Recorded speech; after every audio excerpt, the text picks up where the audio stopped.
অনেকদিন আগের কথা। অনেকদিন আগে এক গ্রামে জান্নাত নামের এক মেয়ে তার মায়ের সাথে বসবাস করত। জান্নাতের বাবা অনেক আগেই মারা গিয়েছিল। তারপর থেকে জান্নাতের মা তাদের জমিতে ফসল চাষ করে তাদের সংসার কোনো রকম ভাবে চালাতো। একদিন জান্নাতের অনেক জ্বর হয়। তখন তার মা তার পাশে বসে অনেক কান্নাকাটি করে, মা, জান্নাত, তোর তো দেখছি অনেক জ্বর হয়েছে। মনে হচ্ছে তোকে হাসপাতালে নিয়ে যেতে হবে। আমার তোকে দেখে অনেক কষ্ট হচ্ছে রে। না মা, আমাকে হাসপাতালে নিয়ে যেতে হবে না। আমি এভাবেই সুস্থ হয়ে যাব। তুমি আমাকে নিয়ে খামোকা চিন্তা করছো। আমার কিচ্ছুই হবে না।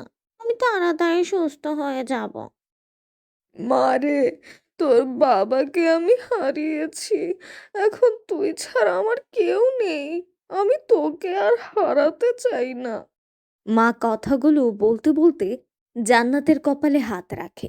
জ্বরে জান্নাতের শরীরটা পুড়ে যাচ্ছে, চোখ দুটো আধখানা বন্ধ। হঠাৎ করে জান্নাতের শরীর থেকে হালকা নীলচে আলো বের হতে থাকে। মা ভয় পেয়ে যায়। মা, এ কি জান্নাত, তোর শরীর থেকে আলো বের হচ্ছে কেন? আমি তো কিছুই বুঝতে পারছি না। আমার আমার অনেক ভয় হচ্ছে। জান্নাত কিছু বলতে পারে না। হঠাৎ ঘরের ভেতর বাতাস কেঁপে ওঠে। জানালা নিজে থেকেই খুলে যায়। আকাশ থেকে একটা উজ্জ্বল তারা নেমে এসে জান্নাতের বুকে মিলিয়ে যায়। এক মুহূর্তের মধ্যেই জান্নাতের জ্বর কমে যায়। সে চোখ খুলে উঠে বসে। মা, মা অবাক হয়ে জান্নাতকে জড়িয়ে ধরে। আল্লাহ, এ কিভাবে সম্ভব? কিভাবে হঠাৎ করে সব জ্বর উধাও হয়ে গেছে? এটা কেমন জাদু হলো তোর উপর রে মা? ঠিক তখনই ঘরের ভেতর এক অপার্থিব আলো জ্বলে ওঠে। সেই আলো থেকে এক সুন্দর পরী বেরিয়ে আসে। তার বয়স জান্নাতেরই মতো। ডানায় ঝিলমিল ঝিলমিল আলো। ভয় পেও না, আমি আকাশে তারার পরী। আমি তোমাদের ক্ষতি করতে আসিনি। আমি এসেছি তোমাদের সাহায্য করার জন্য। তোমরা অনেক ভালো মানুষ, আর আমি সবসময় ভালো মানুষের উপকার করে থাকি। মা ভয়ে কাঁপতে কাঁপতে বলে, তো তো তো তো তো তুমি কে? হঠাৎ করে কিভাবে আসলে? তুমি সত্যি কি আমাদের সাহায্য করতে পারবে? পরী মুচকি হেসে জান্নাতের দিকে তাকায়। জান্নাত সাধারণ মেয়ে নয়, ওর ভিতরে বিশেষ জাদু আছে, জাদুর তারা। এই শক্তি শুধু বিশেষ হৃদয়ের মানুষেরই পায়। এই শক্তি তার ভেতরে আছে বলেই তার কখনো কোনো কিছু হবে না। আমি সবসময় তাকে পাহারা দিয়ে রাখবো। জান্নাত অবাক হয়ে বলে, আমি আমি তো শুধু একজন গরিব গ্রামের মেয়ে। আমি কিভাবে এত অসাধারণ একটা মানুষ হব? আমার তো মনে হয় আমার ভিতরে তেমন কোনো শক্তি নেই যা কারো উপকার হবে। হ্যাঁ, কিন্তু তোর মনটা খাঁটি, তাই তোমাকে বেছে নেওয়া হয়েছে। কাল থেকেই তুমি যাবে জাদুর তারা স্কুলে, যেখানে শুধু জাদু নয়, সাহস আর ভালোবাসাও শেখানো হয়। ঠিক তখন জান্নাতের চোখের সামনে ভেসে উঠে এক বিশাল স্কুল। আকাশে ভাসছে, চারিদিকে তারা আর আলো। সেখানে তো শিক্ষক হবে রাজীব স্যার। উনি তোমাকে সত্যিকারের শক্তির ব্যবহার শেখাবেন। আর তখন জানতে পারবে তোমার আসল শক্তির কথা। তুমি কোনো সাধারণ মেয়ে না। মা কাঁদতে কাঁদতে বলে, আমার মেয়েটাকে কি আমি হারাবো? আমি তাকে বিপদের দিকে ঠেলে দিতে পারি না। আমি তার কিছু হতে দেব না। মা, তোকে কোথাও যেতে হবে না। না, জান্নাত শুধু জাদুকরি নয়, সে একদিন অনেক মানুষের জীবন বদলাবে। তাকে আমার সাথে যেতেই হবে। আমি তাকে তার আসল শক্তির কাছে নিয়ে যাব। জান্নাত মায়ের হাত ধরে বলে, মা, আমি শিখে ফিরে আসব। তোমাকে কখনো একা রাখবো না। তুমি আমার জন্য চিন্তা করিও না। আমি চাই সবার উপকার করতে। আর তার জন্যই তো আমাকে সেই স্কুলে যেতে হবে। আকাশে আবার তারা জ্বলে ওঠে। জান্নাতের জীবনে শুরু হয় এক নতুন অধ্যায়। পরী তাকে নিয়ে যায় সেই তারার স্কুলে।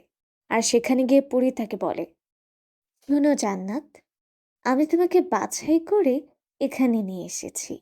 আমি জানি যে কিছুদিনের মধ্যে তোমাদের গ্রামে খুব বড় বিপদ আসতে চলেছে, আর সেজন্যই তোমাকে স্কুলে নিয়ে আসা। চলো, তোমাকে রাজীব স্যারের কাছে নিয়ে যাই, সে তোমাকে অনেক কিছু শেখাবে। কিছুক্ষণ পর তারা এসে পৌঁছায় এক আশ্চর্য জায়গায়। আকাশের মাঝখানে ভাসছে এক বিশাল স্কুল। দেয়ালগুলো যেন তারার আলো দিয়ে তৈরি। ছাদে ঝুলছে উজ্জ্বল নক্ষত্র, আর চারিদিকে ভেসে বেড়াচ্ছে আলোয় তৈরি পাখি। জান্নাত বিস্ময়ে বলে, এটা এটা কি সত্যি স্কুল নাকি স্বপ্ন? অনেক সুন্দর স্কুল এটা, আমার কাছে অনেক ভালো লাগছে। এটাই জাদুর তারা স্কুল। এখানে স্বপ্ন আর বাস্তব এক হয়ে যায়। এখানে অনেক কিছু দেখার আছে। তুমি এখানে থাকলে সব কিছু দেখতে পারবে। স্কুলের দরজা নিজে নিজেই খুলে যায়। ভেতরে ঢুকতেই জান্নাত দেখে অনেক ছেলে মেয়ে, সবার বয়স তার মতো। কারো হাতে আগুনের আলো, কারো চারপাশে পানি ঘুরছে, কেউ আবার বাতাসে ভেসে আছে। জান্নাত ভয় পেয়ে ফিসফিস করে, ওরা সবাই আমার মতো? ওদের ভিতরেও কি কোনো শক্তি আছে? হ্যাঁ, ওরাও বিশেষ, কিন্তু মনে রেখো, সবচেয়ে বড় শক্তি জাদু নয়, মন। ঠিক তখনই ভারী অথচ শান্ত কণ্ঠে ভেসে আসে, ঠিক বলেছ পরি, তুমি তাকে ঠিক জায়গায় নিয়ে আসছো। এখন তার শিক্ষার সময়। সবাই চুপ হয়ে যায়। সামনে এগিয়ে আসেন রাজীব স্যার। তিনি জান্নাতের দিকে তাকিয়ে বলেন, তুমি জান্নাত, তাই তো? আমি তোমাকেই জিজ্ঞেস করছি। জান্নাত মাথা নেড়ে বলে, জি স্যার, আমি জান্নাত। হঠাৎ রাজীব স্যার হাত তুলে আকাশের দিকে ইশারা করেন।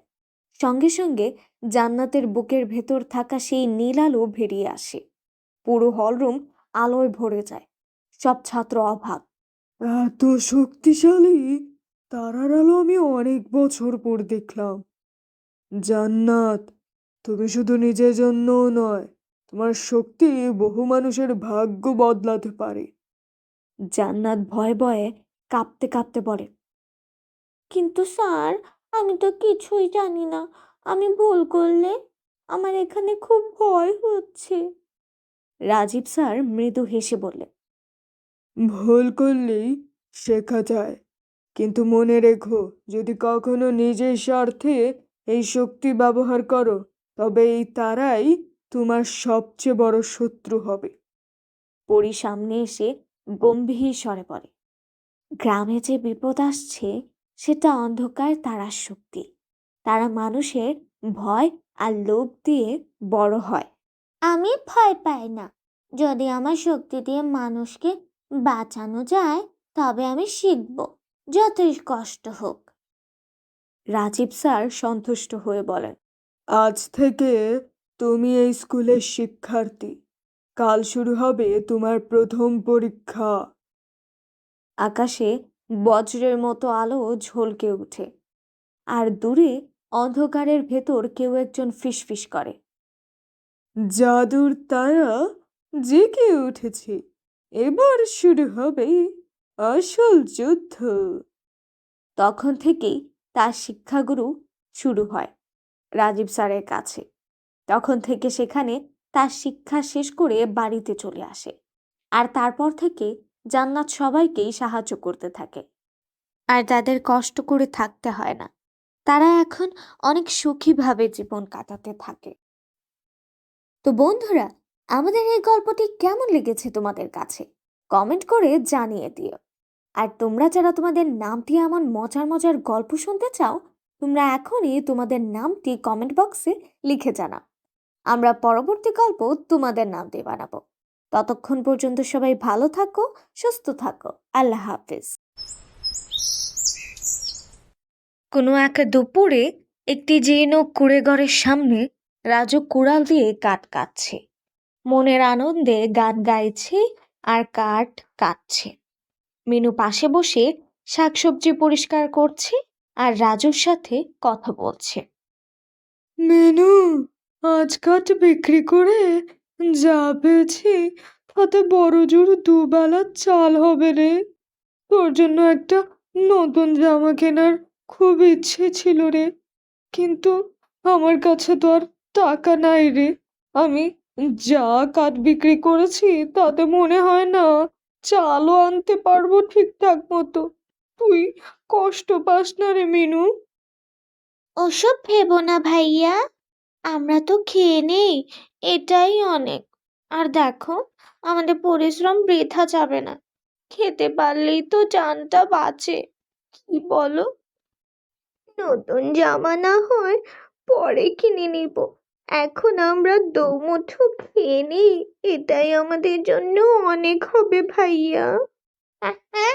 পরিশ্রম পরিশ্রম করে তো গাধারা, তুই তো একটা মস্ত বড় গাধা। আমার মতো বুদ্ধি থাকলে টাকা কামাতে পারতি রাজু। এই যে দেখ, আমার নতুন রেশমি চাদর। তা আমার বুদ্ধির কারণেই হয়েছে। এই সব কিছু যে আমি কিনতে পেরেছি, সব কিছু আজ টাকা কামাইয়ের জন্য। তোর মতো যদি গাধার খাটনি খাটতাম তাহলে কিছুই হতো না। কালু তার চাদর দেখে অহংকার করে চলে যায়। রাজু মন খারাপ করে বনের দিকে রওনা দেয়। রাজু বনের গভীরে যায়। হঠাৎ একটি ঝোপের পেছনে উজ্জ্বল আলো দেখতে পায়। সেখানে একটি পুরনো পাথরের বেদির উপর দুটি আয়না রাখা, একটি সোনার ও আরেকটি রূপার। এ কি, বনের ভেতর এমন দামি আয়না কোত্থেকে এলো? এ তো দেখি আশ্চর্যজনক ব্যাপার। এরকম আয়না তো আগে কখনো কোথাও দেখিনি। এটা কোথা থেকে এলো? রাজু আয়না দুটির কাছে যেতেই বনদেবী আবির্ভূত হন। থাম রাজু, এই আয়না সাধারণ নয়, এটি একটি বিশেষ আয়না। সোনার আয়নাটি তোমাকে ভবিষ্যৎ দেখাবে, আর রূপার আয়নাটি মানুষের মনের আসল রূপ দেখাবে। কিন্তু সাবধান থেকো, এগুলো কেবল সৎ মানুষের হাতেই কাজ করবে। অসৎ মানুষের হাতে এগুলোর কোনো কাজ নেই। এগুলো বুঝে শুনে ব্যবহার করতে হয়। হে দেবী, আমি এগুলো দিয়ে কি করব? আমি তো শুধু দুমুঠো অন্নের খোঁজে এসেছি। এগুলো আমার প্রয়োজন নেই বনদেবী। আমার এগুলোর কোনো দরকার নেই, আমার কোনো লোভ নেই। দুমুঠো খেতে পারাটাই আমার অনেক বেশি। তোমার সততায় আমি খুশি হয়ে তোমাকে এই আয়না দুটি দিয়ে দিলাম। তুমি এই দুটি আয়না তোমার সাথে করে নিয়ে যাও। তবে মনে রেখো, কোনো অন্যায় কাজে ব্যবহার করলে এর ফলাফল হবে ভয়াবহ। তোমার জীবন ধ্বংস করে দেবে এই দুটি আয়না। তো সাবধান থেকো, সবসময় সৎ এবং ভালো কাজে এই দুটি আয়না ব্যবহার করবে, তাহলে এই জীবনে সফলতা লাভ করতে পারবে। রাজু বাড়িতে ফিরে মিনুকে সব বলে। তারা রূপার আয়নায় দেখলো তাদের পাড়ার মানুষগুলো আসলে কতটা দয়ালু। কিন্তু কালু এই খবর পেয়ে যায়। জাদুর আয়না, ওগুলো তো আমার চাই। ওগুলো পেলে আমি সারা দেশের রাজা হব। এই কালু, তোকে একটা বুদ্ধি করে ওই আয়নাটা আনতেই হবে রে কালু। রাজুর কাছে ওই আয়না থাকতে দেওয়া যাবে না কোনোভাবেই। কালু রাতের অন্ধকারে রাজুর ঘরে ঢুকে আয়না দুটি চুরি করে নিয়ে যায়। পরদিন সকালে ওই লোকটা এই কাজ করেছি, ওই বনদেবী বলেছিল ওইগুলো ভালো কাজে ব্যবহার করতে। ভাইয়া এখন কি হবে? চলো মিনু, কালুর কাছে যাই। ও জানে না ও কি বিপদ ডেকে আনছে। ও যদি নিজের স্বার্থে ব্যবহার করে তাহলে ও ধ্বংস হয়ে যাবে মেনু। চলো, তাড়াতাড়ি চলো। ওই আয়না দুটো আমাদেরকে ফেরত আনতে হবে, না হলে বড় বিপদ হয়ে যাবে। কালু তার প্রাসাদে বসে সোনার আয়নার দিকে তাকিয়ে আছে। আয়না, ওহে চাদর, আমাকে আমার ভবিষ্যৎ দেখাও। আমি দেখতে চাই আমি কত টাকার মালিক হয়েছি। আমাকে দেখাও।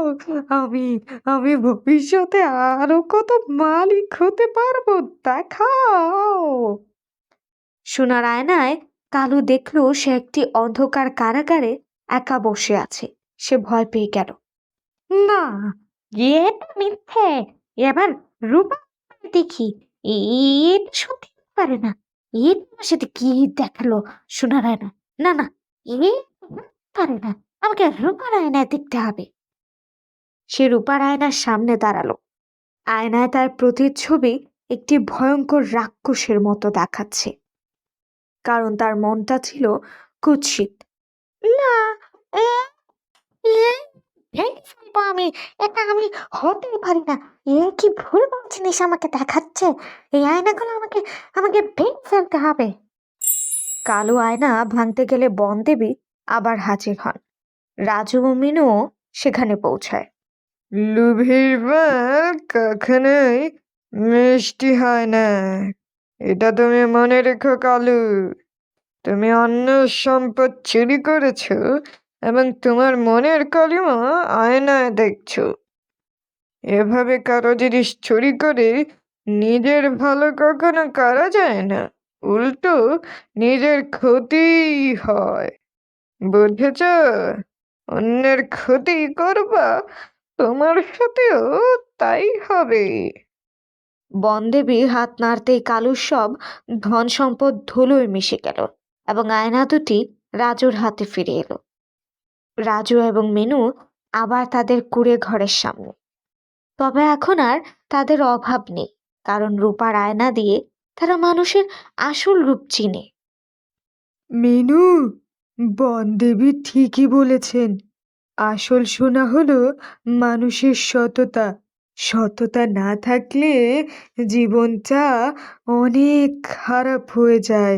সততা আছে বলেই আজকে আমাদের এইরকম উন্নতি। দেখেছিস মিনু, আর যদি আমরা কালুর মতো লোভে পড়তাম তাহলে আমাদেরও যা ছিল তাও থাকতো না। এটাই বলে লোভে পাপ, পাপে মৃত্যু। কখনো অতিরিক্ত লোভ করা ভালো নয়। সব সময় একটা মানুষকে সব জায়গায় সততা থাকতে হবে, সততা দেখাতে হবে, তবেই তো জীবন বদলাবে। আর রূপার আয়না আমাদের শিখিয়েছে বাইরের চেহারা চেয়ে ভেতরের মনটা অনেক সুন্দর, এবং আমাদের বাইরের চেহারা চেয়ে ভেতরের মনটা সুন্দর রাখা বেশি জরুরি। কারণ ভেতরের মন ভালো থাকলে বাইরের মনও ভালো থাকবে, মানুষেরও উপকার করা যাবে। এই জন্যই বলে সবসময় বাইরের মন থেকে ভেতরের মন ভালো থাকাটা খুব জরুরি। রাজু ও মিনু হাসি মুখে কথা বলছে। কালুকে দেখা যায় সে গ্রামে ভিক্ষা করছে এবং মানুষের কাছে ক্ষমা চাইছে। তো বন্ধুরা, কেমন লাগলো তোমাদের আজকের এই গল্পটি? অবশ্যই ভালো লেগেছে। যদি ভালো লেগে থাকে তাহলে কমেন্ট বক্সে কমেন্ট করে জানাও, এবং তোমাদের মতামত কি, কেমন লেগেছে এই গল্পটা শুনে। তোমরাও কি এইসব কিছু বিশ্বাস করো? তাহলে অবশ্যই আমাদেরকে কমেন্ট করে জানিয়ে দাও। আর এমন মজার মজার গল্প শুনতে চাও তো এখনই তোমাদের নামটি কমেন্ট বক্সে লিখে জানাও। আমরা পরবর্তী গল্প তোমাদের নাম দিয়ে বানাবো। ততক্ষণ পর্যন্ত সবাই ভালো থেকো, সুস্থ থেকো। আল্লাহ হাফেজ।